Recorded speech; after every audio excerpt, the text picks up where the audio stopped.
नमस्कार, आप देख रहे हैं सुदर्शन न्यूज और मैं हूं आपके साथ अमित शर्मा। शाम के 7 बज चुके हैं। हर वक्त है जवाब तो चाहिए का, जिसमें आज हम बात करेंगे पीओके की, यानी पाक अधिकृत कश्मीर की, जिसे लेकर देश में एक बार फिर से माहौल गर्म हो गया है।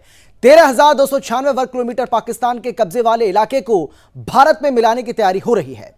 केंद्रीय राज्य मंत्री जनरल वीके सिंह के बयान से तो ऐसा ही लगता है, जिसमें उन्होंने कहा है कि पीओके भारत में जल्द विलय हो जाएगा, बस थोड़ा सा इंतजार कीजिए।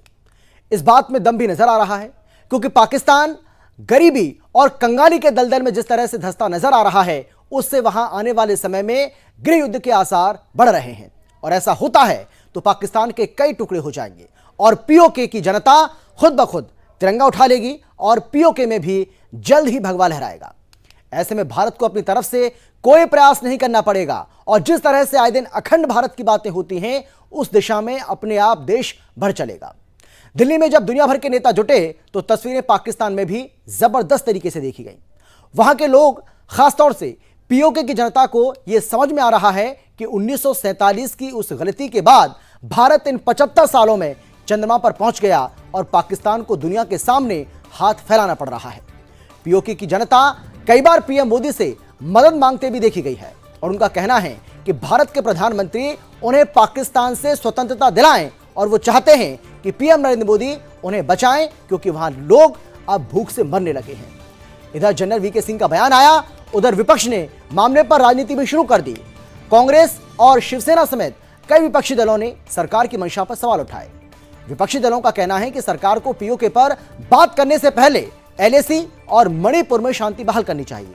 हालांकि सच यह है कि चीन का मामला हो या फिर मणिपुर का, सरकार ने इन दोनों ही मामलों को अच्छे से हैंडल किया है। ऐसे में सवाल यह है कि क्या बहुत जल्द पीओके का भारत में विलय हो जाएगा? क्या पीओके के लोगों का सपना पूरा होने वाला है और क्या इस बार पीओके पर आर पार होगी? और आखिर में सबसे बड़ा सवाल यह कि क्या भारत ने अखंड भारत की दिशा में कदम बढ़ा दिए? आज चर्चा इसी को लेकर करेंगे, लेकिन पहले एक रिपोर्ट आपको हम दिखाते हैं, देखिए सारा। जिससे कि हमको भारत में शामिल किया जाएगा, बीजेपी का क्या स्टैंड रहेगा? देखिए, पीओके अपने आप भारत के अंदर आएगा, थोड़ा सा इंतजार करें। पीओके अपने आप भारत के अंदर आएगा, थोड़ा सा इंतजार करें।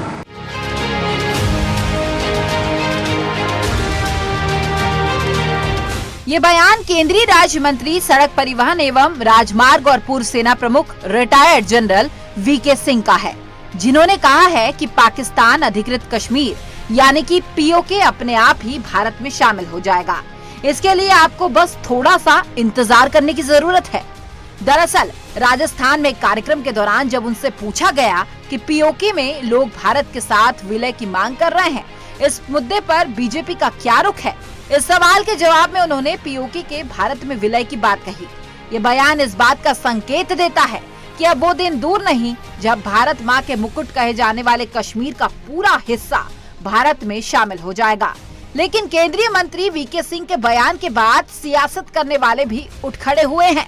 इन सियासत करने वालों में सबसे पहले शिवसेना यूबीटी के सांसद संजय राउत खड़े हुए, जिन्होंने कहा कि एक्स आर्मी चीफ जब अपने पद पर थे तब पीओके लेने की कोशिश करनी चाहिए थी। अभी लद्दाख में चीन घुस गया है। अरुणाचल प्रदेश को अपना हिस्सा बताते हुए उसने नक्शा जारी किया है। पहले मणिपुर में शांति बहाल कीजिए और फिर पीओके अपने आप भारत में आ जाएगा। संजय राउत ने कहा कि ये सारे बयान मणिपुर से ध्यान भटकाने के लिए दिए जा रहे हैं। स्वागत है। हमने हमेशा ये देखा है, एक स्वप्न देखा है हमने, एक अखंड भारत बने, अखंड हिंदुस्तान बने।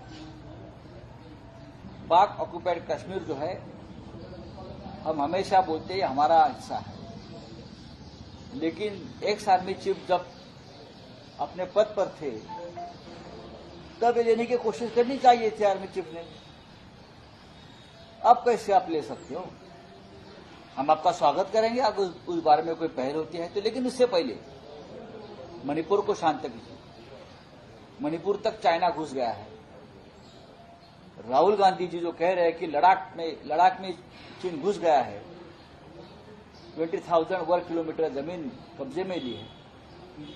अरुणाचल का हिस्सा चाइना के मैप पर दिखाया गया है। ये पहले खत्म करो, ये पहले अपने कब्जे में लीजिए, फिर बाद में अपने आप पीओके हिंदुस्तान में आ जाएगा। उसके लिए आपकी जरूरत नहीं है। इनके अलावा जो दूसरे नेता सियासत करने के लिए खड़े हुए हैं वो है कांग्रेस नेता राशिद अलवी, जिन्होंने कहा कि लद्दाख के लोग ये कह रहे हैं कि हम जिस जमीन पर जाया करते थे वे वहां नहीं जा पा रहे हैं और आर्मी के लोगों को राजनीति में नहीं आना चाहिए। देखिए, राहुल गांधी जो कुछ कह रहे हैं, अभी राहुल गांधी लद्दाख गए थे और लद्दाख के लोगों ने राहुल गांधी से क्या कहा है वो सारे का सारा मीडिया के पास मौजूद है। लद्दाख के लोग वहीं के रहने वाले हैं। वो कह रहे हैं कि हम जा नहीं सकते वहां पे जिस जमीन पे हम जाया करते थे। और ये इस बात का जवाब किसी आर्मी ऑफिसर को देने की जरूरत नहीं है, इसका जवाब देश के प्रधानमंत्री को देना चाहिए। इन बयानों को देखकर एक बात तो तय है कि देश के अपने ही हिस्सों के भारत में शामिल करने की बात कहने पर भी सियासत करने वाले बाज नहीं आते। लेकिन वो दिन दूर नहीं जब पीओके भारत का अपना जमीन जिस पर पाकिस्तान ने अवैध कब्जा किया है वो भारत में शामिल होगा। Bureau report, Sudarshan news.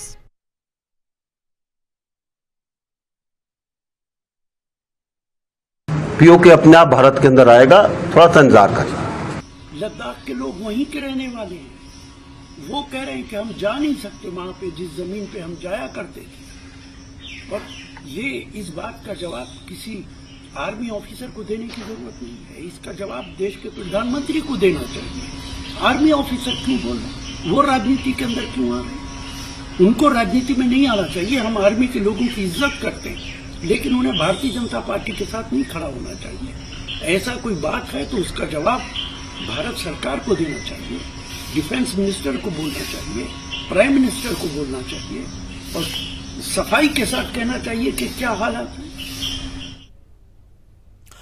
PoK Bharat का था, भारत का है और भारत का ही रहेगा। लेकिन इस मामलों को लेकर जिस तरीके से राजनीति हो रही है, खासतौर पर विपक्षी दल जो सवाल खड़ा कर रहे हैं सरकार की मंशा पर, यह उचित नहीं है और विपक्षी दलों को भी सरकार का इसमें सहयोग करना चाहिए। या फिर यह माना जाए कि क्या जो विपक्षी दल हैं जो इसका विरोध कर रहे हैं, क्या वो पीओके के भारत का हिस्सा नहीं मानते? इसी को लेकर हम चर्चा करेंगे। कौन कौन खास मेहमान हमारे साथ मौजूद, सबसे पहले उनसे आपको हम परिचय कराते हैं। हमारे साथ बीजेपी की ओर से रमन मलिक साहब हैं, बहुत स्वागत है सर आपका। इसके साथ ही हमारे साथ कांग्रेस की ओर से कांग्रेस के नेता रत्नाकर सिंह जी हैं। रत्नाकर जी, आपका भी बहुत स्वागत है। और इसके साथ ही हमारे साथ रक्षा विशेषज्ञ जाने माने टीपीएस त्यागी जी हमारे साथ मौजूद हैं, retired colonel TPS Tyagi ji, आपका भी स्वागत है। आप सभी का एक बार फिर से बहुत बहुत स्वागत करते हुए सबसे पहले मैं आपके पास आना चाहता हूं रत्नाकर जी। जो सवाल मैं इससे पहले खड़ा कर रहा था, मैं उठा रहा था, क्या कांग्रेस पार्टी में एक बार फिर से सवाल खड़ा पूछ रहा हूं आपसे, क्या कांग्रेस पार्टी पीओके के भारत का हिस्सा नहीं मानती है?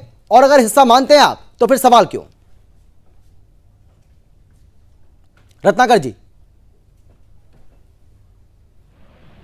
और पीओके पे राजनीति नहीं करते, लेकिन जी हम उसको कूटनीति के तहत जो है इस देश में शामिल करने की कोशिश करते हैं।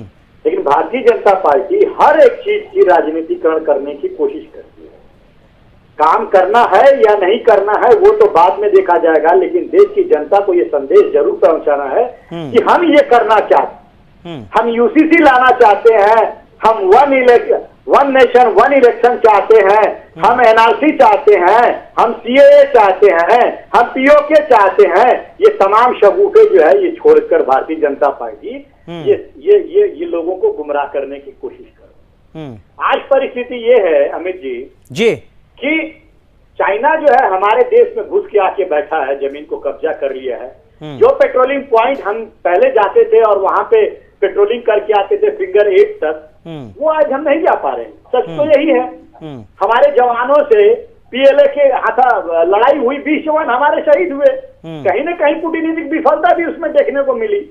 तो आज आप मणिपुर में तपीस गांव जो इनके सांसद है भारतीय जनता पार्टी के, वो नहीं, कांग्रेस पार्टी क्या चाहती है? मतलब कांग्रेस पार्टी मणिपुर की बात करके, चीन की बात करके पीओके की बात ना हो, कांग्रेस पार्टी ये चाहती है? हाँ, नहीं, आप लोग ये चाहते हैं क्या?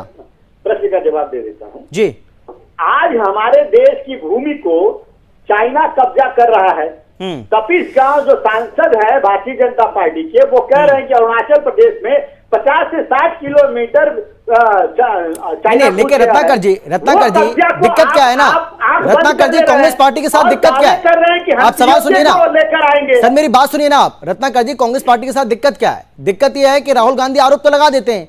राहुल गांधी कहते हैं कि लद्दाख में घुस गए, अरुणाचल प्रदेश में घुस गए, इसमें घुस गए, उसमें घुस गए। लेकिन जब राहुल गांधी की बात मत करिए, आप उन गांव की भी बात करते हैं, लेकिन आज तक राहुल गांधी उन गांव के नाम नहीं बता पाए। जिन गांव के ऊपर चीन ने कब्जा किया है, जो आरोप लगा रही है कांग्रेस पार्टी राहुल गांधी, आज तक उनका नाम नहीं बता पाए। सिर्फ 2 गांव के नाम नहीं बता पाए, 2 तो छोड़िए, 1 गांव का नाम नहीं बता पाए। तो आरोप लगाकर भाग जाने से काम नहीं चलेगा सर। अरे सुनिए, कौन भाग रहा है? जी कौन भाग रहा है? सदन में आप भारतीय जनता पार्टी के सांसद जब ये आरोप लगाते हैं तो क्या लाल आंख दिखाने वाले, 56 इंच का सीना दिखाने वाले भारतीय जनता पार्टी? अच्छा चलिए ठीक है, नहीं ये बातें पुरानी हो गई सर, इन बातों को करने से कोई फायदा नहीं है। ये बातें आप पहले भी कर चुके हैं सर, समय खराब नहीं करना है। मैं सिर्फ चलिए मैं सीधा सवाल करता हूं सर, रत्नाकर जी आप सवाल किए तो मैं सर सुन रहा हूं ना आपको सर, मैंने शुरुआत आप ही से की है सर, पिछले 2 मिनट से आप ही बोल रहे हैं। मैं ये कह रहा हूँ रत्नाकर जी, मेरे सवाल सुन लीजिए सर। रत्नाकर जी नहीं मैं, हाँ ठीक है ना, मैं सवाल करके चुप हो जाऊंगा सर, उसके बाद आप जवाब दीजिएगा। मैं रत्नाकर जी आपसे जानना चाह रहा हूँ, बार इंटरप्ट करेंगे तो मैं कोई इंटरप्ट नहीं कर रहा सर, मैं सिर्फ इतना कह रहा हूँ आपसे। हमारे सवाल सुन लीजिए ना सर, पहले सवाल तो सुनिए सर, जवाब तो तभी देंगे। नहीं मेरा सवाल आपसे ये है, मैं सर आपसे संक्षिप्त में जवाब चाहता हूं, क्योंकि आपने बहुत सारी बातें की हैं और इन बातों का ऐसा नहीं कि पहली बार आप करने से पहले भी लगातार आप करते रहे।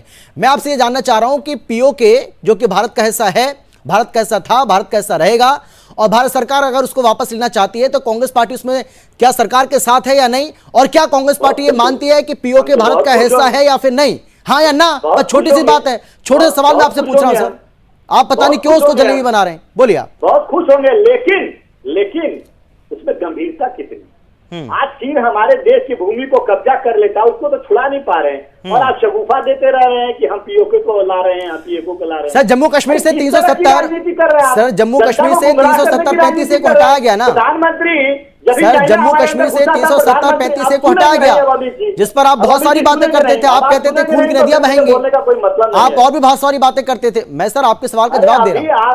मैं आगे उसको रिलेट कर रहा हूं कि किस तरह से देश की जनता से नरेंद्र मोदी जी झूठ बोलने का काम कर रहे थे।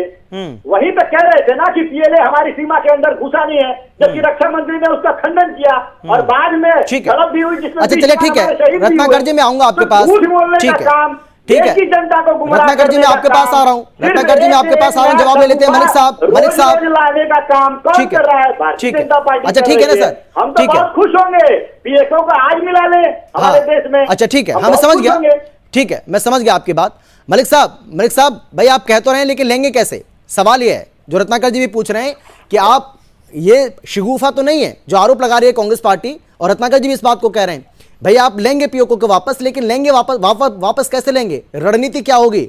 सैन्य बल से लेंगे या फिर अंतर्राष्ट्रीय जो जगत है या अंतर्राष्ट्रीय जो वर्ग है उसको भरोसे में लेंगे?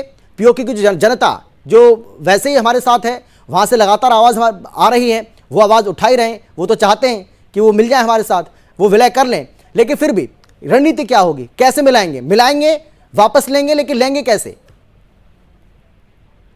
मलिक साहब, मैं आशा करता हूं कि मेरे को भी उतना ही धैर्य से समय दिया जाएगा जितना रत्नाकर जी को दिया है। आज भी 15 मिनट हो गए हैं। हाँ नहीं बोलिए मलिक साहब, बोलिए आप बोलिए। सबसे पहले संवेदनशीलता होनी चाहिए जब ऐसे मुद्दे आते हैं, और वो ना संजय राउत में दिखी, ना राशिद अल्वी में दिखी। अल्वी साहब को ना दिखना तो चलिए एक लॉजिकल सी बात है, दर्द पुराना है, 30 पुरानी है उनकी। रत्नाकर जी पे मैं कुछ नहीं बोलूंगा, बेचारे जैसे भी कोशिश कर सकते हैं कर रहे हैं, लेकिन फैक्चुअल बातों को करें जी। इधर उधर की बातों को करने की जरूरत नहीं। बोलते हैं जी आर्मी ऑफिसर को बोलने की क्या जरूरत है? इन्होंने तो आर्मी वालों का ओआरओपी वाला पंगा करा, उसके बाद आर्मी वालों को ये समझते थे कि जी ये हमारे बाप के गुलाम हैं, ये सब भूल गए कि army is an independent body which is answerable to the constitution of India and the president of India as a supreme commander. तो ये बोलते थे हमारी आर्मी ने करा, किसी के बाप की आर्मी नहीं है। आर्मी इंडिपेंडेंट है, देश के संविधान की है, देश के राष्ट्रपति उसका सुप्रीम कमांडर होता है, प्रधानमंत्री उनका सहायक बन सकता है, प्रधानमंत्री उनका सहारा दे सकता है, और वही काम होता है। और ऐसा ही काम नरेंद्र मोदी जी ने करा। दूसरी चीज, पीओके कैसे लाना है, क्या काम करना है, वो तो हम देख। 2008 का जो समझौता है उसको आज तक क्यों नहीं सार्वजनिक करके लाए। तीसरी चीज सर, ये बोलते हैं गांव ले लिए, इतनी जमीन ले ली, 5 गांव के नाम नहीं बता पाए, ये बता भी नहीं पाएंगे। अगर ये एक एमपी की, एक्स एमपी की बात कर रहे हैं कि जी उसने बोला 50 गांव हैं, तो एक सिटिंग एमपी ने सदन के अंदर एक पूरी फहरिस्त दी नामगिला जी ने कि जी कितनी कितनी लद्दाख की जमीन कब कब चीन ने कब्जाई।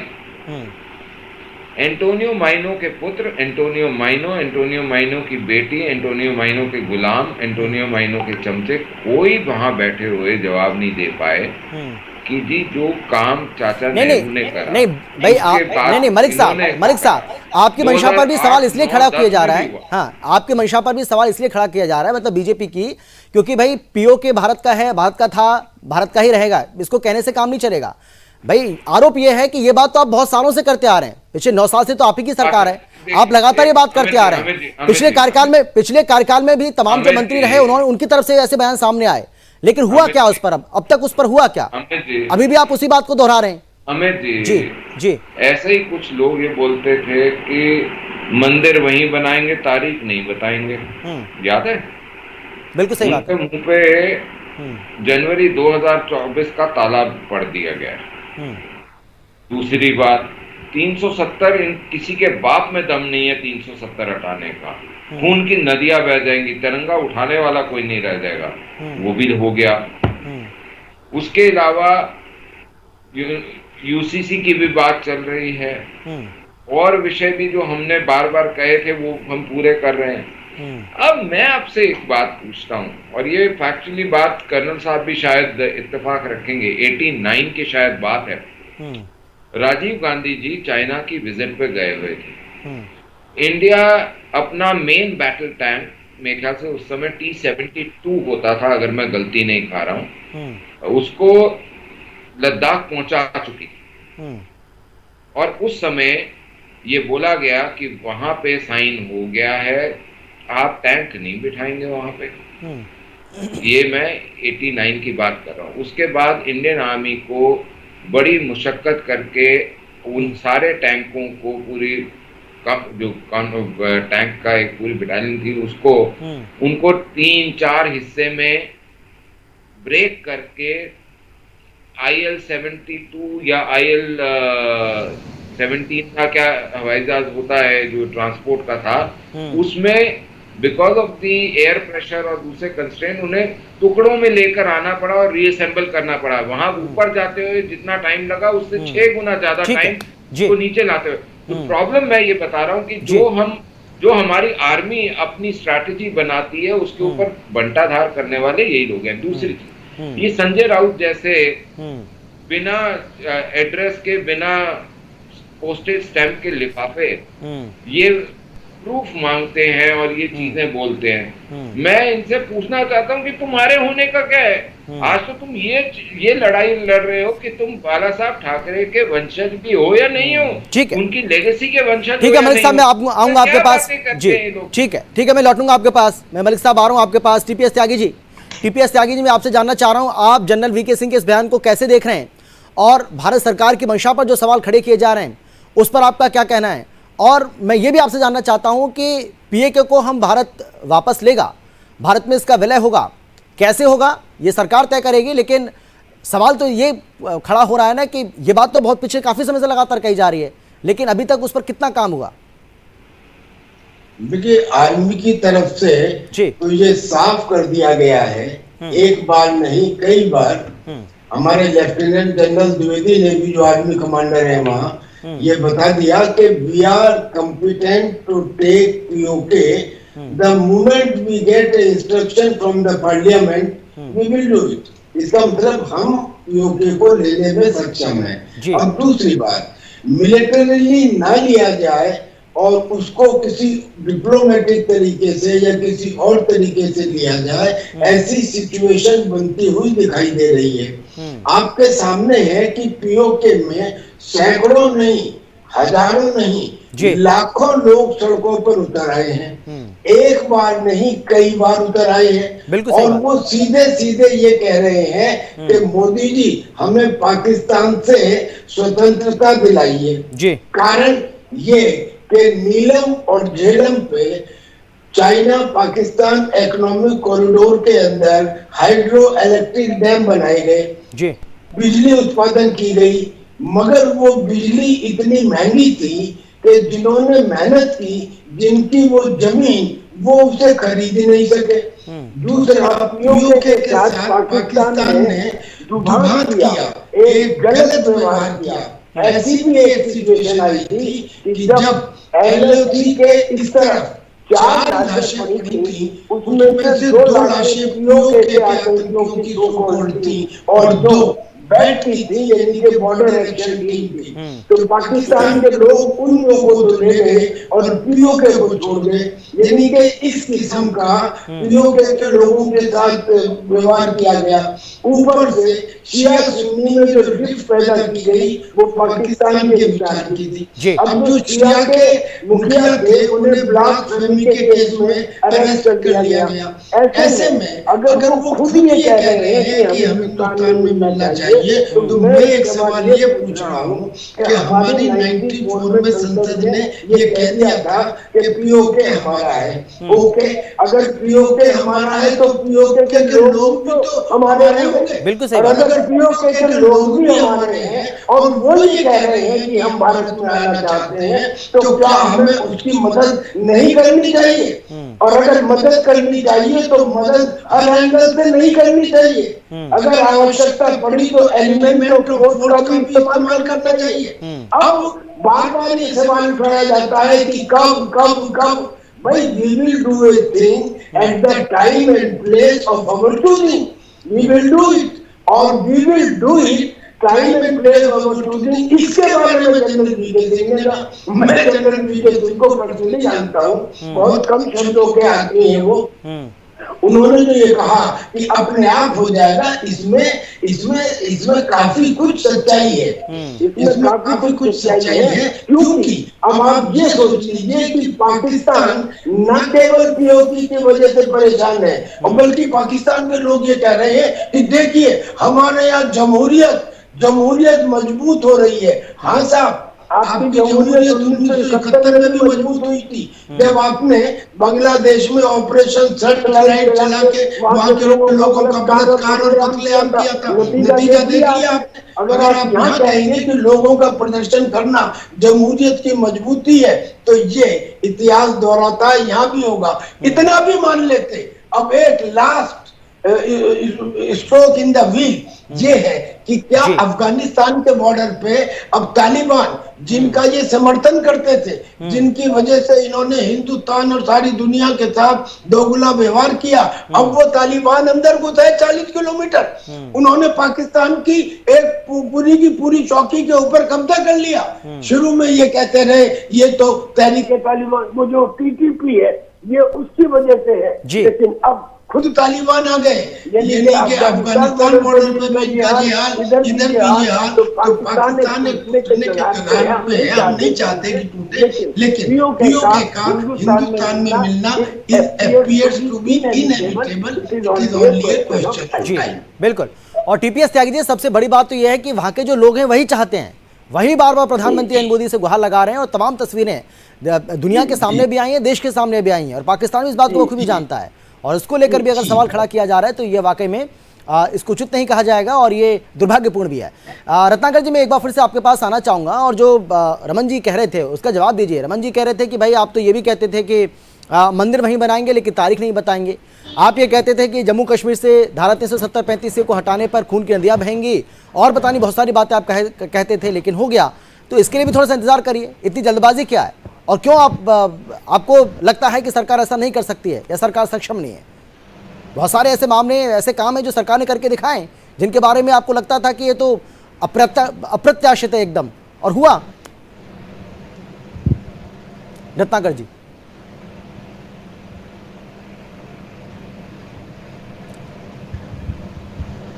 रत्नाकर जी आवाज आ रही है ना आपको? मेरी सुन पा रहे हैं क्या आप?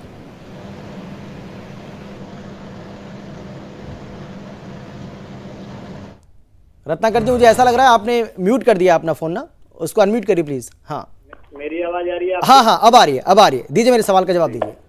जी जी अमित जी, मैंने आपके प्रश्नों को शांतिपूर्वक सुना और मुझे उम्मीद है कि आप मुझे भी शांति। हाँ हाँ, बोलिए बोलिए आप कोशिश करेंगे, सारे जवाब दूंगा।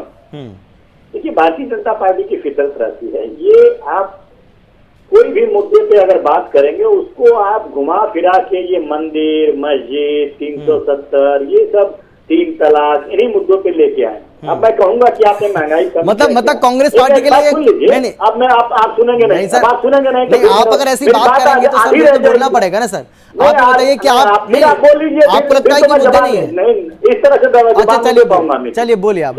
अच्छा बोलिए, चलिए बोलिए। अब मैं इनसे, आप प्रश्न पूछ रहे हैं देश की संप्रभुता, अखंडता के बारे में, और ये पहुंच जा रहे हैं मंदिर मस्जिद कर रहे हैं। अब मैं इनसे महंगाई और बेरोजगारी की बात यहाँ पे करूं तो ये जवाब शायद नहीं दे पाएंगे। उसी तरह से हमारे ऊपर आइए, हमसे तो हमारे ऊपर तोहमत लगा रहे हैं।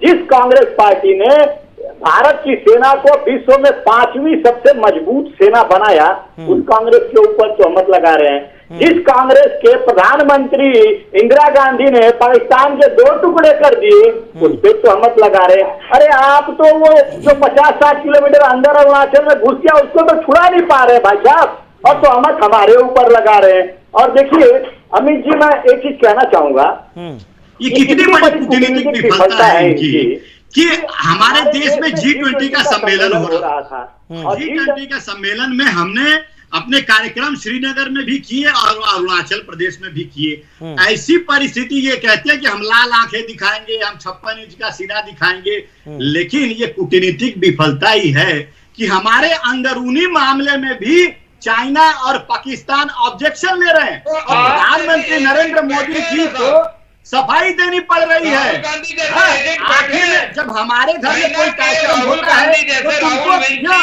तो तुमको बोलने की क्या जरूरत है? अरे भाई साहब, आपके बीच में बोला नहीं, और आपने ही कहा शांतिपूर्वक मेरी बात। राहुल गांधी जैसे एजेंट बैठे हैं, बौखलाइए नहीं। अच्छा ठीक है, समय बचा नहीं है, ठीक है रत्नाकर जी जवाब लेते हैं। हाँ मलिक साहब बोलिए, मलिक साहब बोलिए, आप जवाब दीजिए। हाँ। यही तो अंधभक्ति है आप लोगों की, अंधभक्ति यही है। आप व्यक्ति विशेष की अंधभक्ति करते रहेंगे, देश चाहे चूल्हे भाड़ में। अच्छा ठीक है सर, समय नहीं है सर, समय खराब हो रहा है। एक एक करके जल्दी से, समय बचा नहीं मेरे पास सर, प्लीज। नहीं सोचेंगे। हाँ रत्नाकर जी, ठीक है रत्नाकर जी, समय बचेगा तो मैं आपके पास आऊंगा। मलिक साहब जवाब दीजिए, मलिक साहब जवाब दीजिए। हाँ बिस्किट मिल जाए, आप इस चक्कर में मलिक साहब मुद्दे पर आइए, मलिक साहब मुद्दे पर आइए प्लीज। हाँ मुद्दे पर, समय नहीं बचा है प्लीज। हाँ जवाब दीजिए। एक चीज इनसे पूछता हूँ, चाइना को ये बार बार चाइना को बचाने हर जगह पहुंचते हैं, मैं ये पूछना चाहता हूँ कि चाइना की हिम्मत नहीं है?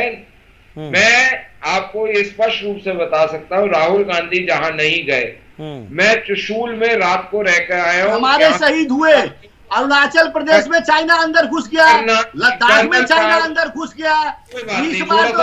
चलिए सर मेरे पास समय नहीं बचा है। टीपीएस क्या कीजिए, आपका आखिरी कमेंट सर, आपका आखिरी कमेंट। हाँ आपका सर वैल्यूएबल कमेंट, जल्दी से। सर जो लद्दाख के लेफ्टिनेंट गवर्नर हैं मिश्रा, उन मिश्रा का बयान ये आया है कि मैं उन जगहों पर जाकर गया हूँ, 1 इंच भी चाइना अंदर नहीं घुसा है। दूसरा पॉइंट कि अगर ये कहते हैं कि चाइना अंदर घुसा है, इसका मतलब क्या हिंदुस्तान की आर्मी वहां सो रही थी? एक तरफ तो आप ये कहते हैं कि हम आर्मी का सम्मान करते हैं, अगर ऐसा है तो आप आर्मी की बात के ऊपर यकीन क्यों नहीं करते? अरे जो बताया गया है कि 65, बिल्कुल सही कहा आपने सर। माफी के साथ आप तीनों को मैं रोक रहा हूं। टीपीएस त्यागी जी आपका, मलिक साहब आपका और रत्नाकर जी आपका बहुत स्वागत, बहुत धन्यवाद। इस चर्चा में शामिल होने के लिए, अपनी अपनी बात रखने के लिए। और बिल्कुल सही कहा आपने कि सेना के शौर्य पर, सेना के पराक्रम पर सवाल उठाने का किसी को भी अधिकार नहीं है। और कांग्रेस पार्टी अगर वाकई में सेना का सम्मान करती है तो उसके पराक्रम का उसको ध्यान रखना पड़ेगा, उसके शौर्य का भी उसको ध्यान रखना पड़ेगा।